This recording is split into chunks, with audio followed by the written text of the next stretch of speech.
American debt and swallows it. Because in a sense what they're doing is they're buying fictional, they're offering America fictional wealth in exchange for real economic development, which is happening in China. And that's essentially the model. That in the Keynesian model, what you do to make sure when your consumers are not able to consume all that you produce is that you subsidize them. You kind of put public revenue into their hands. You go into debt essentially to allow them to consume. And China's doing this on a global scale, particularly with the United States. But interestingly enough, Europeans are now arguing that China will now fund the bailout in Ireland and elsewhere, the Euro bailout. So the Europeans essentially are trying to kind of fit into this model now and become the market for China's debt purchases. Trying to find the nationalisation of the NHS, people in general say that private company enterprise is more efficient than the public. What do you find to be the best way to argue that private enterprise is more efficient? I think one could begin by and also why do we need this? I'll start with the first. The first way to argue against this is to compare the health indices for the United States with any of the other developed countries in the world. In the late 2000s, the life expectancy in the United States became equal to that of Barbados at 77 point something years of age. Life expectancy, both is in aggregate terms, is lower than the rest of the OECD and increases at a slow rate. Look then at inequalities in life expectancy in the United States, and you will see that inner city black males have life expectancies of less than 50 in the United States. And you have enormous disparities. Compare that then with infant mortality, again, spread across the OECD, or looking specifically at inequalities in the United States. And then compare that with the amount that's spent on health in the United States, the most private enterprise-based health industry. And you will see the most inefficient health outcomes. And that's the first thing to offer, is that it's simply, we've run the experiment and it doesn't work. You spend more money and it doesn't work.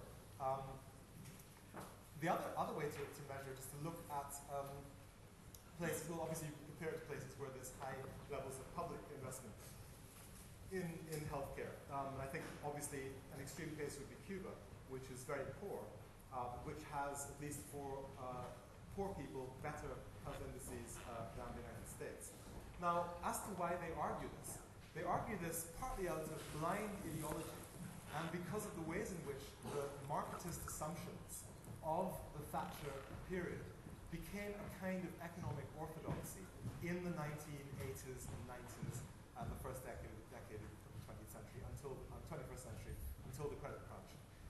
That it is driven by people who do not actually understand the economics and simply believe that this is how it works. There is no evidence of their proposition. And the other people who are driving it, of course, are the beneficiaries of privatization. Some doctors, some health managers, who can see in this line of development a way of making themselves and people who they're connected to significantly wealthier. It has to be said that a lot of doctors are fighting this tooth and nail also. Britain certainly pays less per citizen in OECD terms for better health outcomes than anywhere else in Europe. Just a very simple question, and then want to come back depending on what your answer is. Are you advocating the way out of the current crisis is a new round of Keynesianism on the level of after World War II, kind of state capitalism?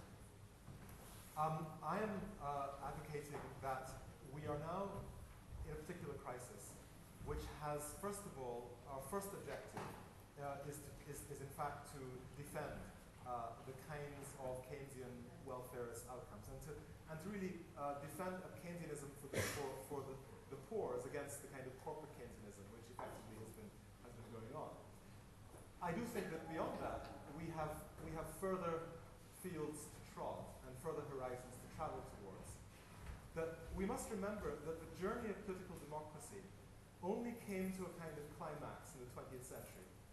And that really until 1928 in Britain, or until 1945 in France or around the world, nobody believed that people should have, or women should have, the same right to vote as rich men. The story of political democracy is actually very, very recent, and the victories are very recent. And I think that we've only really begun to think about what economic democracy might mean. But it does seem to me that that is the next horizon. And I do think that in the midst of this crisis, we need to be thinking not just simply about how do we defend what we have, that sort of whittled down, reduced set of options of the 1980s, or even indeed the 1970s, but asking how, in this era of enormous prosperity, which is where we are, we might reorganize the world to achieve different kinds of social and economic ends. So I hope that's what do you have a comeback? Do you have a subsequent answer? Well, just Keynesianism after World War II was built upon an unprecedented expansion and growth of the economy, which we just don't see as being an option in this day and age. I mean, America is just chugging along at very slow growth rates, unemployment rising, Obama paying the price effectively for that. The EU is falling apart. There's average growth rates across the EU are tiny, and those two markets make up about 50% of GDP worldwide. And yes, the debt is very high after that, but like I say, it was cancelled out by these huge economic growths, which we're not going to see now. I don't see how Keynesianism can solve the problems. All the things that you talk about in terms of successes of Keynesianism are being whittled away now by neoliberalism. You make it sound like there's I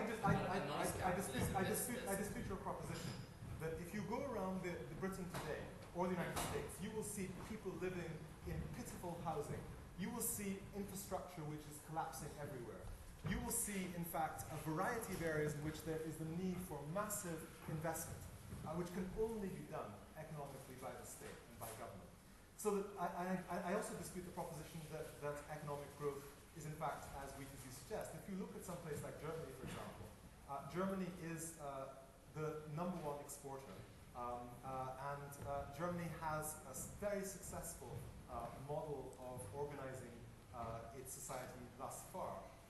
In terms of, it also has ways of coping with high levels of structural underemployment, but that's a different question. But it is possible to organize, have an industrial policy which yields high-speed railways, which yields shipyards that still work, that yields steel production that still works, or indeed you can find different ways of organizing production globally.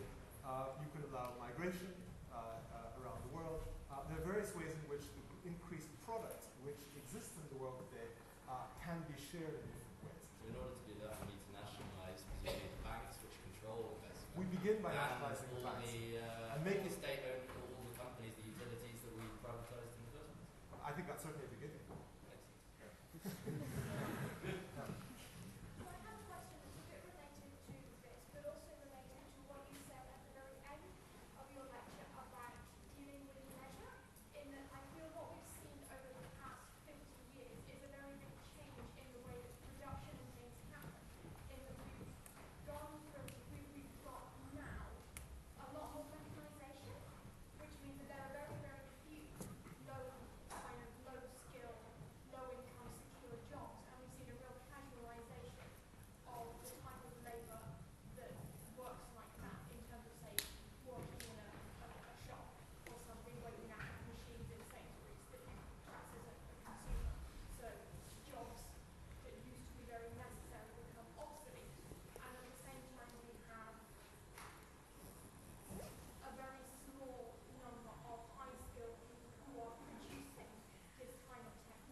challenge of shifting our idea of production necessity, to the production of pleasure and the production of art.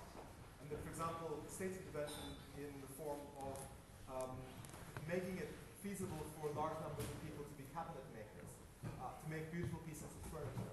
There are lots of people who want to work with their hands, and who, if they had a particular skill which they own, would have a certain value, would value themselves, and would have a kind of property in their work. There are all sorts of ways in which we can begin to reclaim work by hands, manual work, not because we have to do it, because we have to spin cotton or harvest wheat, but because it yields us a way of expressing those creative capacities that lie within us. And it seems to me that it is through the humanities and the arts and culture that this social problem, this global social problem, is to be solved. This is why the humanities and the arts are not a luxury function, but represent, it seems to me, perhaps the solution in a fundamental way, to the economic and social crisis that we're in the midst of. That's a very short answer.